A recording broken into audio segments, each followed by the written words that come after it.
Bom dia, hoje estamos aqui com mais um podcast da Lohana. E ela veio contar um pouco da história, conversar um pouco com a gente. Deputada Lohana, sua trajetória política começou muito jovem com um forte vínculo com a educação e representação. O que despertou em você a vontade de entrar para a política? Como a educação moldou esse caminho? Lavínia, obrigada. Eu estou muito feliz de estar aqui, estar com você, estar com a Marina, estar com a Lara, estar com a Daphne, com todo mundo, com o diretor Wander, com o Marcos. Muito bom estar aqui com vocês e ter a oportunidade de ser entrevistada na Rádio Jovem. Eu estou apaixonada com o espaço e obrigada mesmo. Bom, eu acho que eu comecei a querer participar da política, gente, quando eu comecei a perceber que só xingar no Facebook e no Orkut não ia resolver muita coisa. Na época, era o Orkut e o Facebook estavam começando. Eu era muito ativa em rede social, vocês são? Pouquinho. Proibir o telefone ajudou a ficar menos, né? Tô entendendo. Eu usava muita rede social, só que não tinha telefone, né? Era no computador em casa. Então eu chegava da escola, corria pro computador. E eu adorava ler sobre política, eu lia muito jornal, eu assistia tudo que passava no YouTube, na TV, estava sempre por dentro dos assuntos e ficava muito revoltada com muita coisa que acontecia. Só que eu acho que só revolta sem trabalho, sem estudo, sem a gente dialogar e construir pontes, não serve pra nada. A gente vai virar só profissional e xingar na internet. E isso não ajuda ninguém, não ajuda o país, não ajuda o Estado, não ajudava a universidade. Eu já participava de um grupo de voluntariado, que era o Rotaract, que é o grupo de jovens lideranças do Rotary. E isso era muito bom, eu ficava muito feliz porque a gente tinha a oportunidade de participar e de ajudar um monte de causa importante. Mas eu entendia também que o Rotaract tinha um limite pro que a gente conseguia fazer. Porque o trabalho social, apesar de muito importante e da gente ter que estimular ele sempre, ele não substitui a política pública. Não substitui a importância da gente ter leis que funcionem, um orçamento que atenda às nossas necessidades, o dinheiro do país indo para as coisas que realmente são mais importantes, como a educação, como a defesa das mulheres, a cultura e tantas outras pautas importantes. Então, eu entrei no movimento estudantil na universidade, e na universidade, em 2016, teve uma coisa que fez assim, para que eu entrasse na política. Que foi a PEC do teto de gastos do Temer. Vocês lembram? Vocês sabem o que é isso? O Temer foi um presidente do Brasil, que entrou depois que a Dilma, alguns dizem que foi um impeachment, um golpe, depois que ela sofreu um golpe, e ele fez uma coisa que chama teto de gastos. Então ele limitou o tanto que o país podia gastar de um jeito muito cruel e penalizou especialmente a educação e saúde. Mas nunca faltou dinheiro para bilionário não, sabe? Só faltava dinheiro para escola, para saúde. E aí, naquela época a gente ocupou a universidade. A gente ocupou a diretoria, fizemos greve dos estudantes, foi um movimento muito importante que aconteceu no país inteiro. E aí, naquele momento, meus amigos começaram a falar, Lohana tem que ser candidata, Lohana tem que ser candidata. E tinha eleição em 2016. Mas minha família falou, não, ainda não. Você vai formar na faculdade primeiro e tal, não, você está muito nova. Então, eu fui candidata em 2020. E aí, fui eleita e 1.400 votos. Foi muito legal, foi a mais votada da história da cidade. Como é que você se sente? Você foi eleita? Eu fiquei muito feliz, mas com uma responsabilidade muito grande. Eu estava otimista em relação à chance de ganhar, porque eu sabia que eu tinha uma rede de amigos muito grande, tinha muitos professores me apoiando, e professor é uma classe muito organizada, então quando os professores apoiam, eles fazem diferença, e quando eles são contra, eles fazem diferença também. Os professores presentes aqui sabem disso. Eu tinha muito apoio de muitos amigos, de muitos professores, e a gente tinha uma campanha muito leve, muito diferente da dos outros candidatos. Porque a eleição de vereador, eu não sei como é aqui em Paços, mas em Divinópolis é assim, o povo trata como se tivesse um curral eleitoral, esse bairro é meu, essa região é minha, gasta muito dinheiro, claro que não são todos que fazem isso, mas um número expressivo faz. E a nossa campanha não, minha campanha foi muito barata, comparado com a dos outros. Eu não tive fundo eleitoral, foi um dinheiro de doação dos amigos, eu vendi camiseta também, uma camiseta linda, que muita gente usa até hoje. A gente levantou quase 10 mil reais com isso. Eu tinha uma moto, vendi minha moto, coloquei o dinheiro na campanha também. E aí a gente, porque eu trabalhava e estudava, então de ônibus não dava tempo de fazer todo o trajeto. Então aí eu fiquei apertado para ter a moto. E aí eu senti assim, eu estava otimista, mas eu não achava que eu ia ganhar com aquela votação. Eu também não tinha certeza que eu ia ganhar. Então eu me senti muito feliz, mas com muita responsabilidade. E como eu era mais jovem, Lara, tinha uma coisa assim de... essa menina, o que essa menina vai fazer na Câmara? O que essa menina sabe de política? Os vereadores vão engolir ela em 3 meses. E a gente fez um trabalho legal que a população gostou e 2 anos depois eu fui candidata a deputada. Hoje você... Eu acho que é muita responsabilidade também, porque as mulheres são minoria no parlamento até hoje. Uma coisa interessante, 80% do parlamento é composto por homens. O parlamento federal, o parlamento estadual e as câmaras municipais em média. Isso quer dizer que de cada 100 deputados, 80 são homens no Congresso Nacional, na média. E aí é uma situação que não se sustenta, porque nós mulheres somos muito mais cobradas. Tem um meme que eu já vi na internet, não sei se vocês já viram, que fala assim: se eu for homem e eu falo que gosto de futebol, ah, beleza, você gosta de futebol. Você é mulher e fala, eu gosto de futebol. Fala aí qual que é a última escalação do Flamengo durante os últimos 10 anos. Tipo, as mulheres são muito mais cobradas, é inadmissível. Então, a gente tá cheio de homens que são chamados para ser candidatos, por exemplo, a vereador, e que eles estão ali no limite da mediocridade. São homens nota 5,5, 6, mas são chamados para ser candidatos a vereador porque são reconhecidos como liderança, como gente que tem voto. Agora, um monte de mulher fera, tipo, diretora de escola. Gente, quem tem mais voto que quem tá dentro da escola? O diretor de escola tem voto para dedéu, o diretor de escola arruma um monte de voto. Se eu fosse montadora de chapa, eu chamava todas as diretoras de escola para serem candidatas. Diretora de escola, agente comunitário de saúde, enfermeira de posto, conhece todo mundo, conhece todos os problemas, é liderança e elas não são chamadas nem para ser candidatas. Então, ser líder da bancada feminina nesse contexto, em que nós mulheres não somos consideradas nem para concorrer para além do mínimo de 30%, e nesse contexto em que depois de eleitas nós somos muito mais cobradas, é dureza, mas é muito bom. E a gente tem uma bancada feminina muito boa na Assembleia. São deputadas de esquerda e de direita. Eu sou uma deputada da centro-esquerda. Mas são deputadas de direita e de esquerda muito competentes, muito trabalhadoras, muito humanas, que estão ali fazendo o que se propuseram a fazer. Então, tem uma deputada que está mais à direita, que defende o agronegócio e que faz um grande trabalho. Tem uma deputada mais à esquerda, inclusive, do que eu, que faz um grande trabalho em defesa de populações, por exemplo, que estão dentro dos presídios. Então, são mulheres que conseguem se complementar nas suas atuações. E o que eu tenho tentado fazer é construir pontes, porque muro entre a gente já tem demais. E um negócio vocês podem saber: tem muito homem fazendo trabalho medíocre na política. Eu vou criticar todos eles antes de vocês me virem criticando uma mulher. Ah, mas quer dizer que a mulher não está errando? Não, mas quer dizer que nós somos muito poucas. Então, se uma deputada estiver errando, tem 10 homens deputados errando, eu prefiro falar do trabalho deles e fortalecer umas às outras, tentar corrigir o trabalho delas se ela me der liberdade para isso, e ser corrigida também quando o meu estiver ruim. É uma deputada feminina, por causa que no meio da política, o conceito falando, ah, é mulher, não vai conseguir ocupar o cargo. Ah, é mulher, é isso. Então, você como menina, tem que ser uma deputada, incentivo as outras a perderem o medo de serem julgadas. Falar, mas ninguém vai querer ter uma mulher como deputada. Muita gente quer. 67 mil pessoas me quiseram. Muita gente quer. Só que muitas mulheres têm medo de se candidatar por esse certo preconceito. E você, é um incentivo. Você sabe que quando eu fui candidata a deputada, um monte de gente me perguntou se meu marido tinha casado. Eu não consigo imaginar se alguém algum dia perguntou para um deputado: e aí, sua mulher deixou você ser candidato? Isso é uma coisa que não passa pela nossa cabeça. É bizarro. E só por ser mulher. Porque vereadora, você tá na cidade, você dorme em casa todo dia, deputada vai ser diferente. E aqui, como é que vai ser pra você ser mãe? Seu marido deixou, você vai ser candidata. Enfim, 2026 pode ser que você alce outros voos para outros lugares e seu marido tá ok com isso, como é que vai ficar? Então, é muito machista ainda, mas eu acho que a gente enfrenta com trabalho e com carinho, sabe? Sempre. No atual cenário político, são para que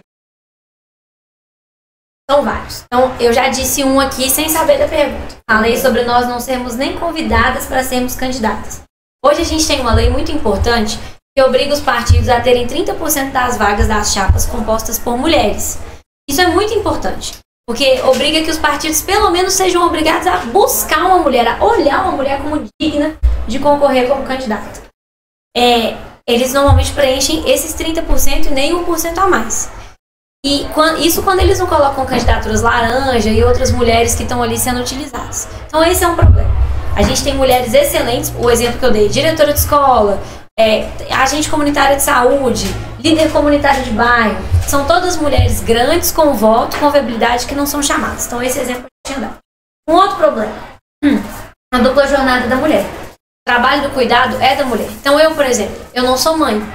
Então eu não gasto meu tempo hoje cuidando de uma outra criança, participando de reunião de escola, me preocupando com rotina médica e vivendo todos os desafios que a maternidade traz para a mulher, né? Todas as bênçãos e felicidades também, mas todos os desafios, porque as bênçãos e alegrias são compartilhadas, né, entre a esposa e o marido, mas os desafios ficam só no colo da esposa. Então é um cenário, porque muitas mulheres, quando são candidatas, elas já têm filhos, elas cuidam de pais idosos, também não é a minha realidade, meus pais são jovens.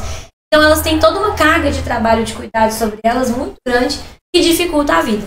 E o terceiro aspecto que eu acho, são 4. O terceiro aspecto que eu acho difícil é o aspecto econômico. O financiamento para campanhas é muito complicado quando você é mulher, especialmente para as campanhas municipais de vereadora, que são normalmente o primeiro passo, os primeiros passos que as mulheres dão quando elas acessam a política, né? O financiamento para a campanha de vereador para a mulher é nulo. A não ser que você seja filha de alguém importante, ou que você venha de uma família rica, e aí você nem precisa de eleitoral, sua família é banca. Não era o meu caso. Eu nem vinha de família importante, nem vinha de família rica. Então, não tive R$1 de fundo eleitoral. A gente fez uma vaquinha e vendeu camiseta para bancar. E o quarto aspecto, e aí para fechar, que eu acho que é difícil, é o aspecto da violência. Porque a violência política de gênero acontece mesmo. Eu fui muito ameaçada no mandato de deputada e de vereadora. Eles acabaram de prender um cidadão que me filmava a placa do meu carro, filmava a porta da minha casa, vazou meus dados bancários. Ele filmou o meu irmão, que na época era menor de idade, meu irmão tinha 17, agora ele está com 19.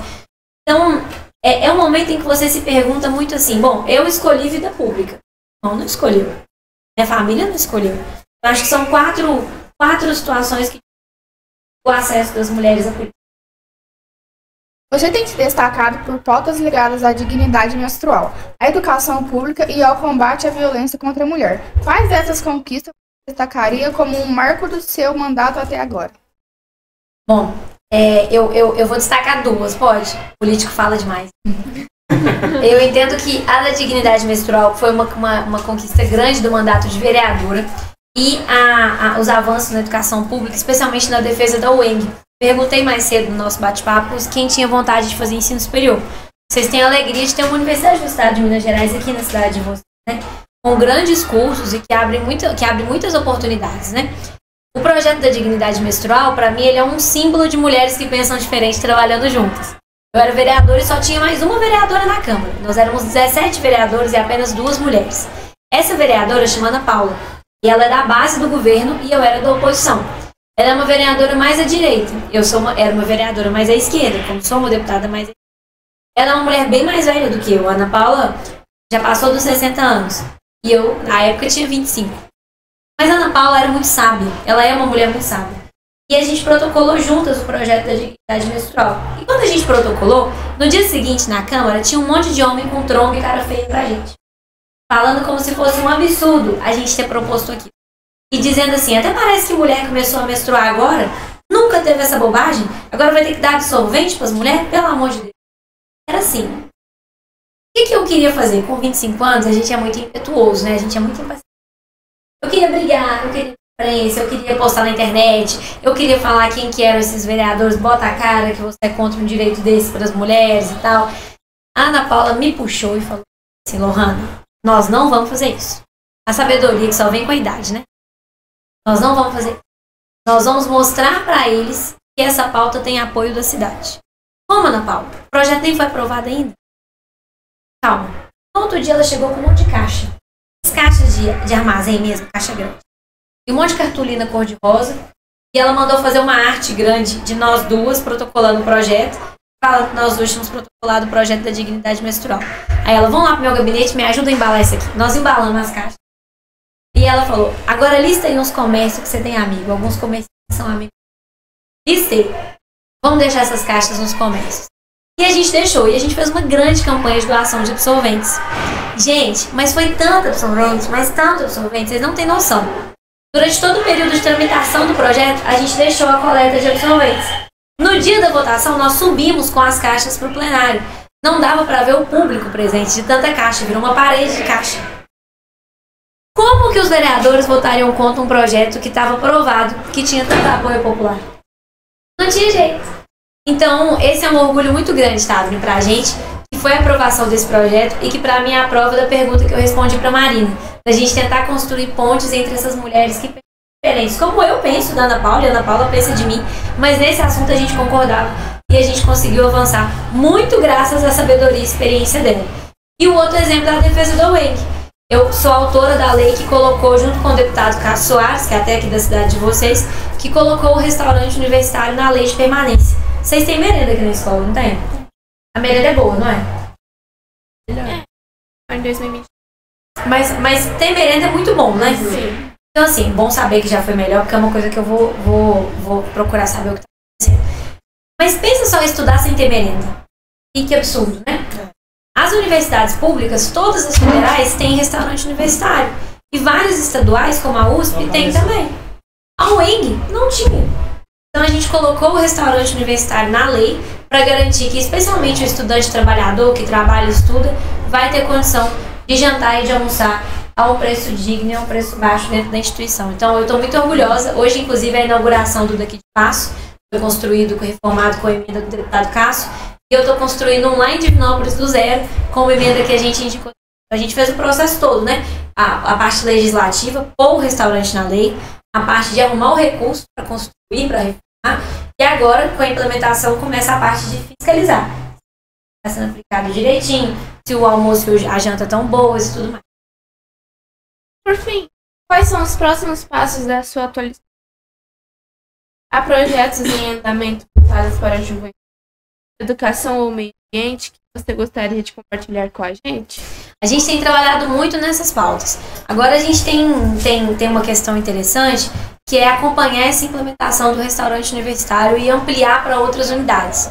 A UENG está presente em 19 cidades. E a gente está falando de atender Passos e Divinópolis. Bom, ainda tem 17 cidades sem restaurante. Então essa é uma pauta que eu estou muito atenta e muito preocupada. Passos é a maior unidade. Então já está sendo atendida agora. Divinópolis vai ser atendida em breve, já está em obras.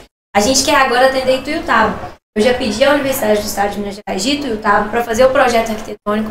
Quanto vai custar esse restaurante, para que a gente possa buscar o recurso e garantir que o restaurante vai para lá. Assim a gente vai ter atendido as 3 maiores unidades. Mas eu, pelo menos, não durmo tranquilo enquanto a gente tiver R1 em todas. Em todas que exista demanda de estudante trabalhador que precisa do restaurante, e eu entendo que são as 19. Então é uma busca que eu vou continuar. Além disso, a gente está caminhando dentro da liderança da bancada feminina para tentar equalizar algumas questões de atendimento às mulheres no SUS, em Minas Gerais, que não está bom, que precisa melhorar.